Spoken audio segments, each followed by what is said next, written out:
Assalamualaikum warahmatullahi wabarakatuh. Alhamdulillahirabbil alamin wassalatu wassalamu ala asrofil anbiya'i wal mursalin wa ala alihi washabihi wasallam ajmain. Alhamdulillahirabbil alamin. Pada hari ini kita kedatangan tamu dari Cianjur, yang mana para tunarungu ini mereka punya semangat kuat untuk berdakwah ke pelosok desa, dan alhamdulillahirabbil alamin kita dikasih Allah kesempatan untuk bertemu dengan mereka-mereka yang punya semangat jihad fisabilillah, dan kita harapkan semoga para jamaah Masjid Baitul Ma'mur, khususnya pada masyarakat umum dan para pecinta MRN Kata Hati, bisa mendapatkan manfaat, dan semoga karena beliau inilah kita mendapatkan sebab hidayah dari Allah Subhanahu wa taala. Semoga dengan adanya mereka-mereka ini kita juga mempunyai semangat dakwah, yang mana mereka yang seharusnya berada di Cianjur untuk menolong saudara-saudara mereka, keluarga mereka, tapi mereka masih dikasih ridho Allah Subhanahu wa taala, dan saudara-saudara mereka meridhoi mereka untuk bisa berjuang di jalan Allah, yaitu berdakwah ke pelosok desa, ke pelosok tanah air ini. Dan salah satu Masjid Baitul Ma'mur kita dikasih kesempatan oleh Allah Subhanahu wa taala untuk bertemu dengan mereka. Nah, marilah kita saksikan apa yang akan mereka sampaikan dengan saksama. Yang mana Allah Subhanahu wa taala telah mentakdirkan kita semua untuk bisa duduk di majelis yang mulia ini. Yang mana ini bukanlah suatu kebetulan, tapi ini adalah sudah kehendak Allah. Di dunia ini tidaklah daun jatuh ya dari pohonnya, melainkan itu sudah tertulis dan itu sudah ada izin dari Allah Subhanahu wa taala. Sebagaimana Rasulullah sallallahu alaihi wasallam bersabda, "Kataballahu maqadiral khalaiqi qabla ahyal samawati wal ard bi 50 alf sanah." Allah Subhanahu wa taala telah menulis takdir manusia 50.000 tahun yang lalu sebelum Allah ciptakan langit dan bumi. Termasuk kita sekarang jam segini minggu ini ya. Kita duduk di majelis yang mulia ini bukanlah suatu kebetulan. Inilah atas kasih sayang Allah, bukan karena rumah kita dekat dengan ini masjid, bukan pula ya kita sedang banyaknya ruang waktu, ya, bukan pula kita sedang lagi kosong, ya, nggak ada acara, bukan. Tapi mutlak ya, kita duduk saat ini semata-mata pertolongan Allah Subhanahu wa taala. Hadirnya dirahmati Allah Subhanahu wa taala, tak lupa kita sampaikan salam kepada junjungan Adam Habibana wa Maulana Muhammad sallallahu alaihi wasallam, yang mana dahulu telah mengorbankan hartanya, dirinya, waktunya. Rasulullah sallallahu alaihi wasallam berkali-kali ya kelaparan, ya, menahan lapar demi umatnya. Rela Rasulullah enggak makan, Rasulullah banyak menangis, sedikit tidur, memikirkan umatnya, sehingga di akhir hayat baginda Rasulullah sallallahu alaihi wasallam yang ditanyakan bukanlah istri kesayangannya atau Fatimah radhiyallahu anha sebagai putri kesayangannya, namun saat itu Rasulullah menanyakan ummati yaitu kita. Dan Rasulullah sallallahu alaihi wasallam tahu bahwa umatnya akan ada yang seorang penyandang tunarungu. Rasulullah sudah tahu 14 abad yang lalu.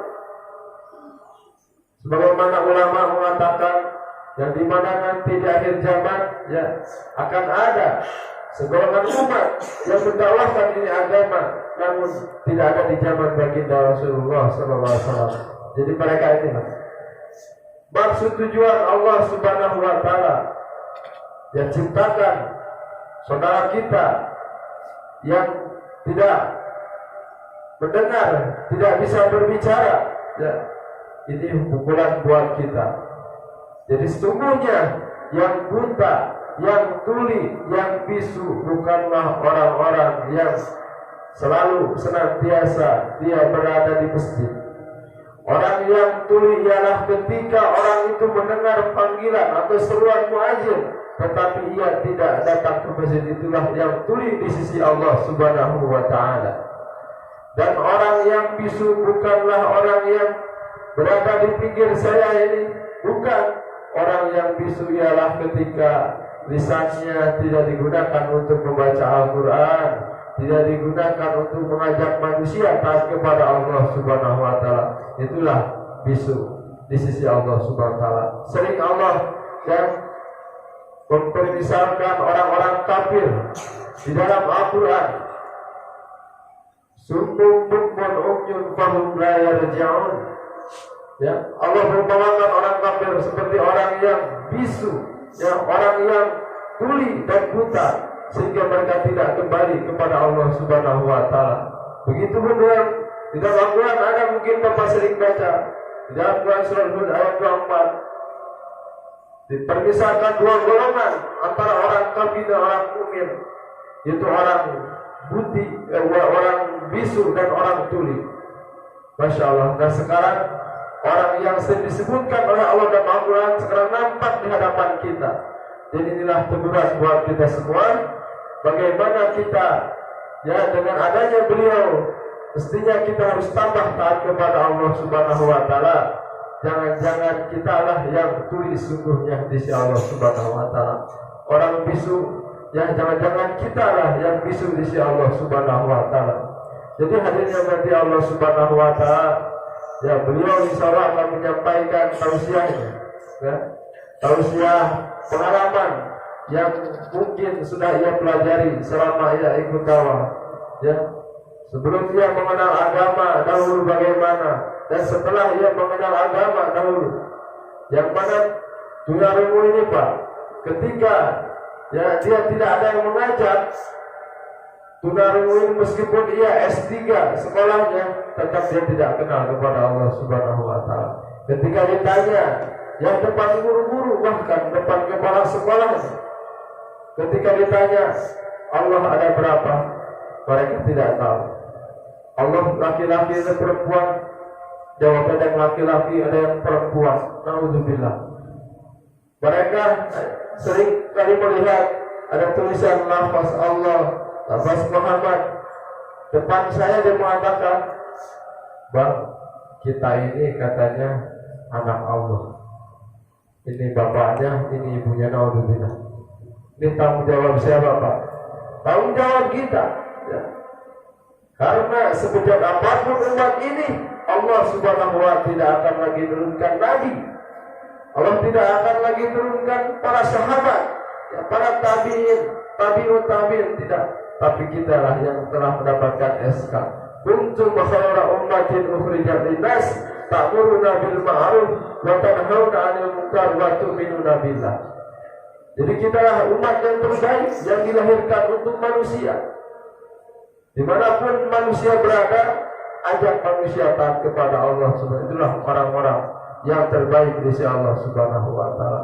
Nah, hadirin yang dirahmati Allah Subhanahu wa taala, sekarang di pinggir kita dia akan menyampaikan, mudah-mudahan apa yang beliau sampaikan yang menjadi kita tambah takut kepada Allah Subhanahu wa taala dan bisa mengamalkan apa yang disampaikan. Bismillahirrahmanirrahim. Assalamualaikum warahmatullahi wabarakatuh.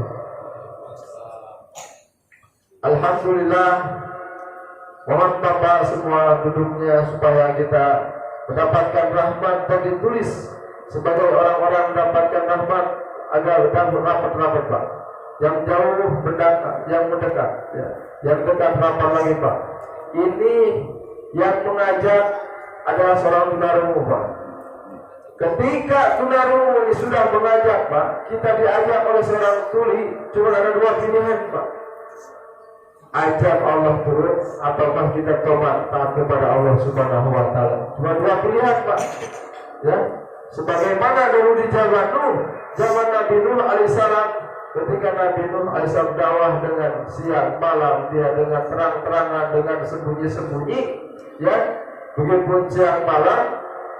Saat itu umatnya tutup telinganya, maka Nabi Nuh tetap dakwah dengan bahasa isyarat, istilah terakhir. Jadi isyarat Pak, ini tanda akhir zaman Pak, tanda akhir zaman sudah hampir selesai dunia ini Pak. Ada yang mengatakan kemarin Cianjur baru pembukaan katanya. Allah Akbar Pak. Mau kemana kita Pak? Tapi itu jangan ditakuti Pak. Yang kita takutkan, ya manusia ini ketika meninggal dia tidak bawa iman, itu kita harus takutkan Pak. Nah insya Allah kita akan mendengarkan selanjutnya. Perkenalkan terlebih dahulu, nama saya Ilham, asli Sukabumi. Alhamdulillah kita bersyukur kepada Allah Subhanahu wa taala, bapak-bapak bisa datang ke ini masjid dan bisa sholat maghrib secara berjamaah. Mudah-mudahan Allah Subhanahu wa taala merahmati dan memuliakan kita semua. Amin. Mohon maaf sebelumnya saya tuli, saya tidak bisa mendengar sebagaimana bapak-bapak, tapi saya mau belajar agama dan mendakwahkan agama. Dan alhamdulillah kita bersyukur kepada Allah. Allah telah memberikan nikmat yang sangat banyak. Nikmat harta, nikmat sehat, nikmat keluarga, dan nikmat yang lain-lain. Namun itu semua adalah nikmat yang kecil di sisi Allah Subhanahu wa taala. Karena tanda sayang Allah kepada hamba-Nya, Allah SWT berikan nikmat yang begitu besar, yaitu nikmat agama dan memahami agama dan mudah mengamalkan agama.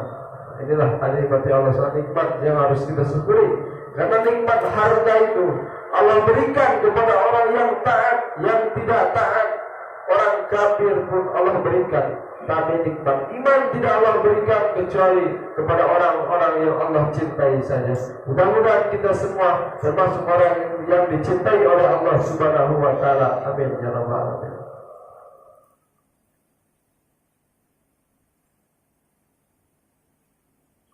Boleh Pak, saya ceramah agak panjang sedikit katanya, belum sama kan?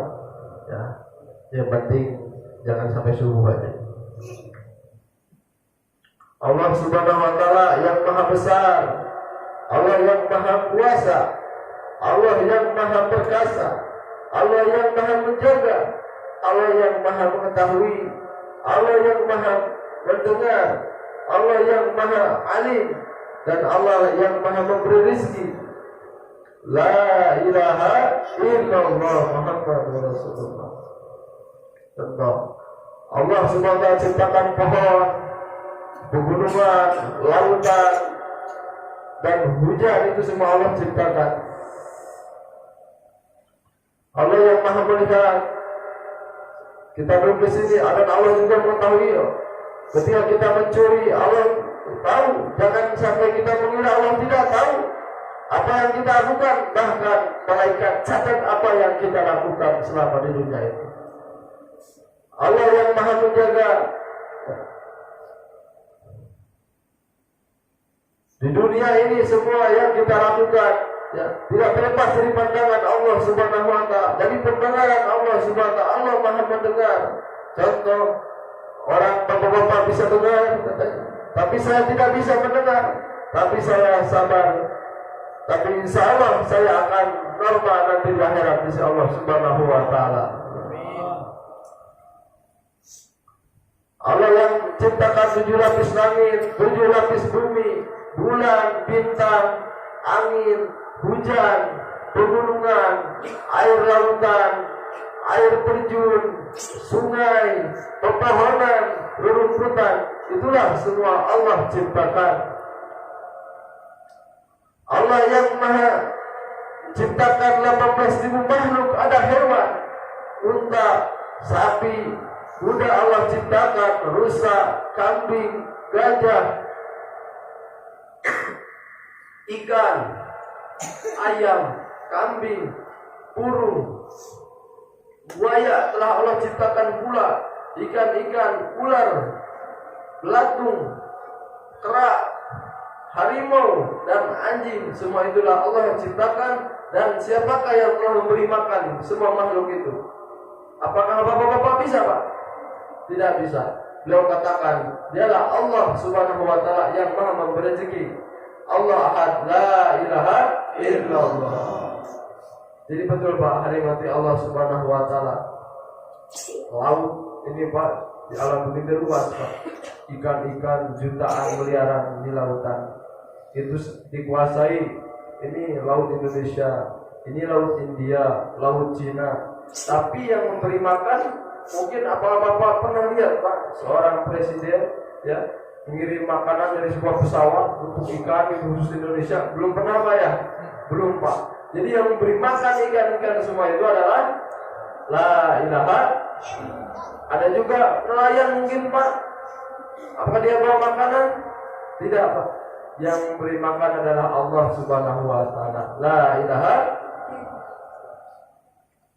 Jauh mana orang itu taat kepada Allah Subhanahu wa taala, mengikuti cara hidup baginda Rasulullah sallallahu alaihi wasallam, hidup di dunia akan sukses, di akhirat sukses, dan akan masuk surganya Allah Subhanahu wa taala, dan dia bahagia selama-lamanya.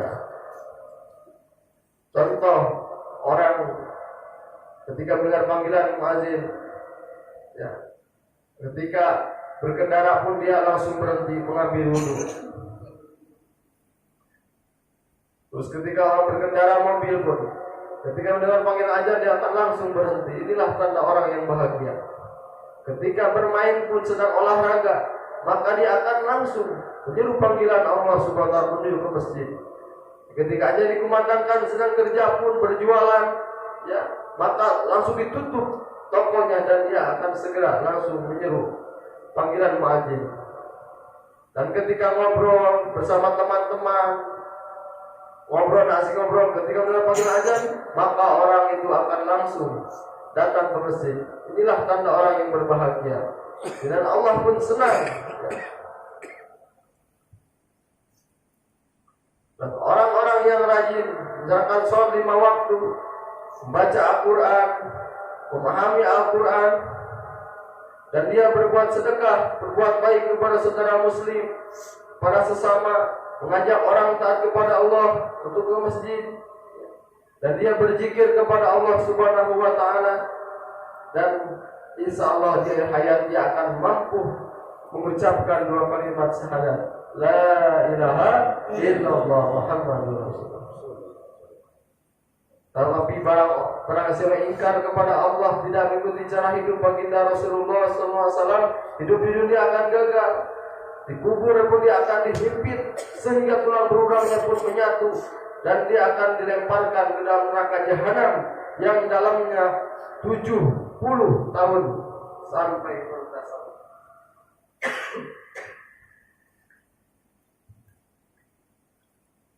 Inilah contohnya orang yang ingkar. Ketika mendengar panggilan azan yang dia tidak hiraukan, dia terus bermain. Yang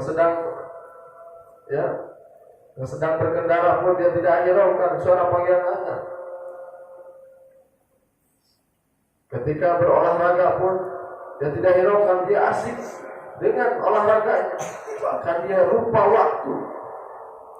Bekerja, berjualan, maka dia sibuk mengumpulkan harta, sibuk mengumpulkan keuntungan.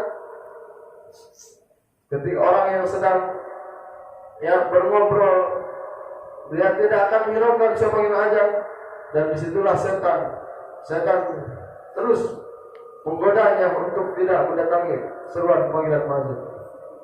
Dan sholat pun dia malas, berzikir pun dia tidak, baca Quran pun dia malas, dan dia bakhil. Dia senangnya bermain-main, bahkan berjudi, mabuk, membunuh, dan disitulah Allah murka, dan catatannya akan mengundang murka Allah dan mengundang azab Allah Subhanahu wa taala. Bahkan di akhirat nanti dia akan golongan orang yang merugi, dan dia akan diseret ke dalam neraka jahanam yang selama-lamanya.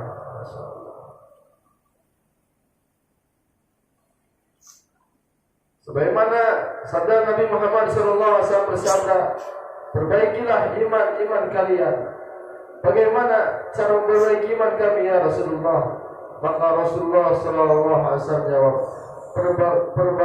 perbanyaklah La ilaha illallah.